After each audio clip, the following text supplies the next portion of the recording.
அனைவருக்கும் வணக்கம். மேசராசிக்காரர்களுக்கு கடந்த 5 ஆண்டுகளில் இல்லாத மாற்றம் என்று சொல்லக்கூடிய வகையில் இந்த வேளையில் அடிக்கப் போகும் அதிர்ஷ்டம் என்று சொல்லக்கூடிய வகையில் 27ஆம் தேதி முதல் எந்தெந்த விஷயங்கள் அமைந்துள்ளன என்பதை ஆராய்ந்து பார்க்கும்போது சந்திரனின் வீட்டில் மிகவும் வலுவாக மேசராசிக்காரர்களுக்கு சுக்கிரன் அமர்ந்திருக்கிறாருங்க.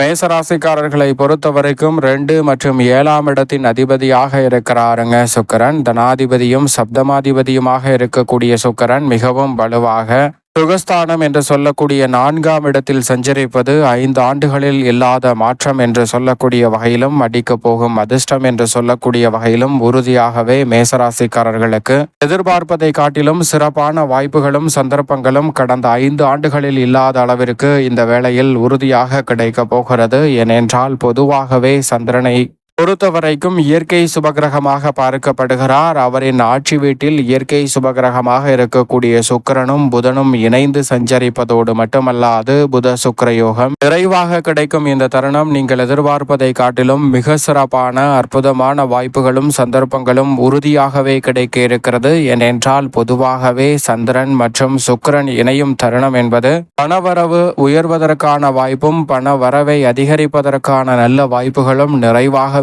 மனித வாழ்வில் யதார்த்தமாக கிடைக்கும். உங்களுக்கு அதீத பண வரவு கிடைக்கிறது அல்லது வாய்ப்பு பண வரவை உயர்த்தி கொள்ளக்கூடிய வகையில் கிடைக்கிறது என்றால் அது பெரும்பாலும் சந்திரனும் சுக்கிரனும் இணைந்திருக்கக்கூடிய தருணத்தில் மிக அற்புதமான வாய்ப்புகள் எளிதில் உங்களை தேடி வரும். அந்த வகையில் பார்க்கும்போது தற்போது இந்த இணைவானது தனது சொந்த ராசியில் சந்திரன் ஆட்சி பலம் பெறும்போது சுக்கிரனுடன் இணைவதால் ஏற்பட இருப்பதால் நினைப்பதை காட்டிலும் மிக சிறப்பாக மேசராசிக்காரர்களுக்கு சுகஸ்தானம் என்று சொல்லக்கூடிய 4ஆம் இடம் வலுப்பெறுகிறது. ஏனென்றால் இயற்கை சுபகிரகமாக இருக்கக்கூடிய சுக்கிரனும் புதனும் சுபத்துவ பாதையில் வலம் பெறக்கூடிய வேளையில் புத ஆதித்ய யோகம் நிறைவாக கிடைப்பதை காட்டிலும் புத சுக்கிர யோகம் நிறைவாக அமைந்திருக்கக்கூடிய இந்த தருணம் என்பது நீங்கள் எதிர்பார்ப்பதை காட்டிலும் பல வாய்ப்புகளை மிகவும் சிறப்பாக சந்திக்க முடியும். ஏனென்றால் அறிவும் அதிர்ஷ்டமும் ஒருங்கே கிடைக்கக்கூடிய வாய்ப்பும் சந்தர்ப்பமும் அரிதாக நிகழக்கூடிய ஒரு அற்புதமான அமைப்பாக பார்க்கப்படுகிறது. ஏனென்றால் அறிவிற்கு மூலமாக இருக்கக்கூடிய சந்திரனின் வீட்டில்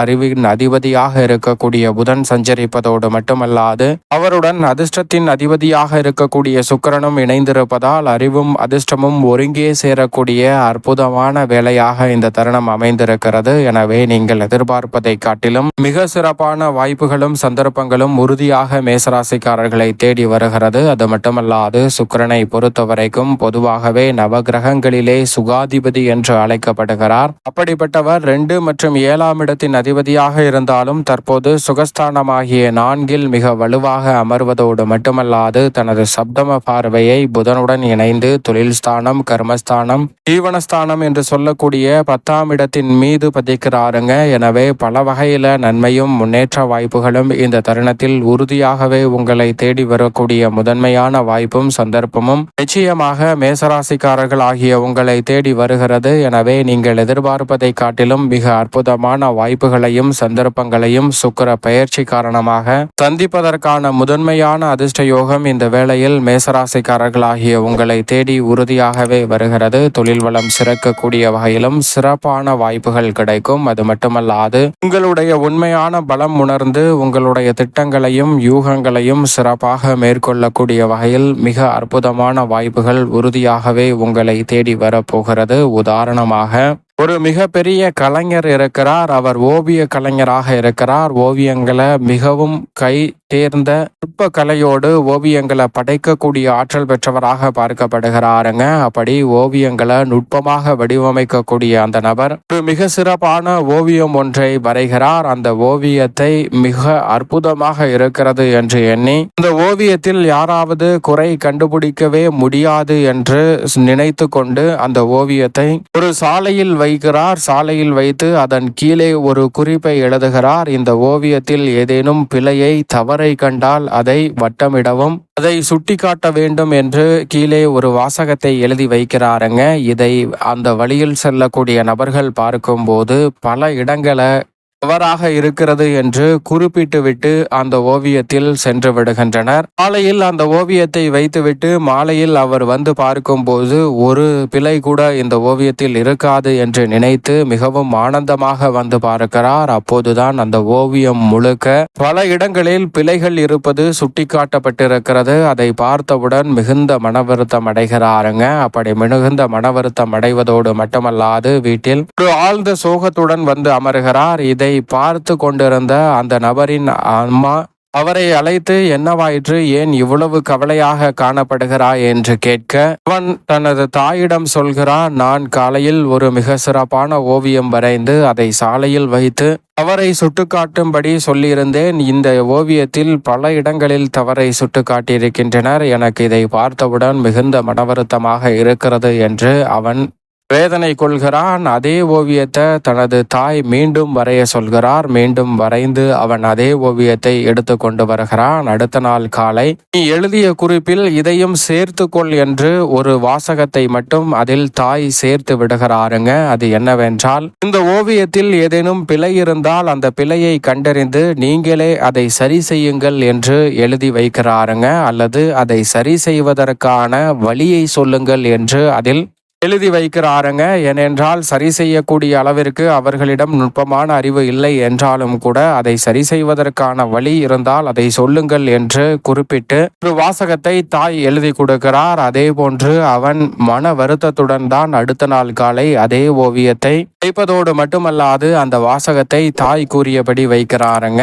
இதை பார்த்துவிட்டு வருகின்ற மக்கள் அனைவருமே அதை பார்த்தாலும் அதில் எந்தவிதமான குறிப்புகளையோ நோட் பண்ணாமல் குறிப்பிடாமல் சென்று விடுகிறார்கள். சாயந்திரம் வேளையில் அவன் வந்து பார்க்கும்போது அந்த ஓவியம் அப்படியே இருக்கிறது.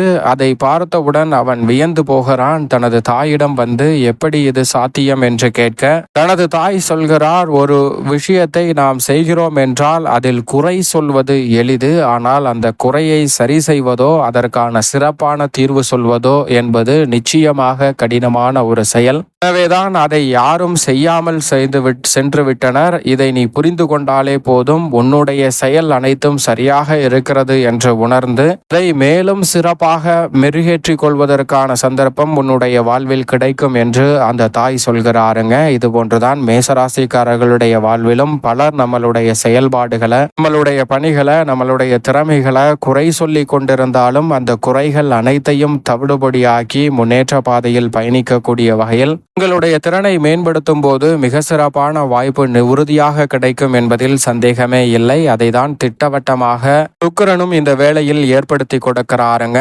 புதனுடன் இணைந்திருப்பதால் மதிநுட்பத்தை கொடுப்பதோடு மட்டுமல்லாது எந்த ஒரு செயலை செய்தாலும் மிக சிறப்பான லாபம் நிறைந்தவையாகவும் அமைய போகிறது. எனவே இந்த தருணத்தில் நீங்கள் நினைப்பதை காட்டிலும் நல்ல வாய்ப்புகள் எந்தவிதமான தடையும் தாமதமும் என்று இல்லத்தில் சிறப்பாக கைகூடும். கணவன் மனைவிக்கிடையே ஒற்றுமை அதிகரிக்கும். குருவின் சுப பார்வை பல்வேறு இடங்களை வலுப்படுத்தும் போது சப்தம பார்வை, சுக்கிரனின் சப்தம பார்வை தொழில் ஸ்தானத்தில் விழுவதால் குடும்ப வருமானம் உயர்வதற்கான நல்ல சந்தர்ப்பம் உண்டு. புதனுடன் இணைந்திருப்பதால் குடும்ப உறுப்பினர்களுக்கிடையே ஒற்றுமை பிறக்கும். இந்த தருணத்தில் சொந்தமாக வீடு, நிலம் வாங்கக்கூடிய முயற்சியில் வெற்றி நிறைவாக கிடைக்குங்க. திருமண முயற்சிகள் தடையில்லாமல் கைகூடும். உத்தியோகம் சார்ந்த பணிகளில் நீங்கள் எதிர்பார்ப்பதை காட்டிலும் ஊதிய உயர்வு, பதவி உயர்வு என பல திடீர் அதிர்ஷ்ட வாய்ப்புகளை கர்மஸ்தானத்தை பார்க்கக்கூடிய சுக்கிரன் சுகஸ்தானத்தில் இருப்பதால் நிறைவாக மாற்றிக் கொடுக்கிறார். மனதிற்கு திருப்தி அளிக்கக்கூடிய வகையில் வேலையும் உத்தியோகம் சார்ந்த சூழலும் நிறைவாக அமையும். சிறு முயற்சி கூட மிகப்பெரிய அளவிலான வெற்றி வாய்ப்பை உறுதியாகவே மேசராசிக்காரர்களுக்கு பெற்றுத்தரும் என்பதில் சந்தேகமே வேண்டாம். தொழில்துறை, வியாபாரத்துறை சார்ந்த பணிகளில் இந்த தருணத்தில் நீங்கள் எதிர்பார்ப்பதை காட்டிலும் மிக சிறப்பான வளர்ச்சியும் முன்னேற்றமும் உறுதியாக சந்திக்கக்கூடிய வகையில் அடுத்தடுத்து நல்ல வாய்ப்புகளை இந்த தருணம் மேசராசிக்காரர்கள் நிறைவாக சந்திப்பதற்கான சந்தர்ப்பம் கிடைக்கிறது. அது மட்டுமல்லாது புதிய ஒப்பந்தங்களை மேற்கொள்ளக்கூடிய வகையில் லாபம் நிறைந்த வாய்ப்புகள் தொழில்துறையில் உண்டு. கலைத்துறை சார்ந்த பணிகளில் அதிக முயற்சியின்றி நல்ல வாய்ப்புகள் உங்களுடைய திறமைக்கு நிச்சயமாக அங்கீகாரம் கிடைக்கக்கூடிய வகையில் அமையும். காட்டிலும் உங்களை பற்றி குறை சொல்பவர்களை எண்ணி கவலை கொள்ள வேண்டாம். நீங்கள் எவ்வளவு பெரிய சாதனை செய்தாலும் அதில் குறை சொல்பவர்கள் நிச்சயமாக இருப்பார்கள். எனவே அதை கருத்தில் கொள்ளாமல் செயல்படும் போது அரசியல் மற்றும் கலைத்துறையில் அபூர்வ வளர்ச்சி விரைவாக 5 ஆண்டுகளுக்கு பிறகு இந்த வேளையில் நிச்சயமாக கிடைக்கும். மாணவர்களின் கல்வியில் நல்ல முன்னேற்றம் உண்டு. தசாபுத்திகள் வலுவாக இருப்பின் நிலம், வீடு, வீட்டுமனை, வாகனம் வாங்கக்கூடிய முயற்சியில் எளிதில் காரிய வெற்றி உறுதியாகவே மேசராசிக்காரர்களாகிய உங்களுக்கு நிச்சயமாக கிடைக்கும். மேலும் இந்த தருணத்தை சாதகமாக மாற்றிக்கொள்ள நிச்சயம் மேசராசிக்காரர்கள் வெள்ளிக்கிழமை விரதம் இருந்து அருகாமையில் உள்ள துர்க்கை அம்மன் ஆலயம் சென்று தீபம் ஏற்றி வழிபாடு செய்யுங்கள். மிக சிறப்பான வளர்ச்சியும் முன்னேற்றமும் நீங்கள் நினைப்பதை காட்டிலும் எளிதில் கைகூடும். மேசராசிக்காரர்களுக்கு 5 ஆண்டுகளுக்கு பிறகு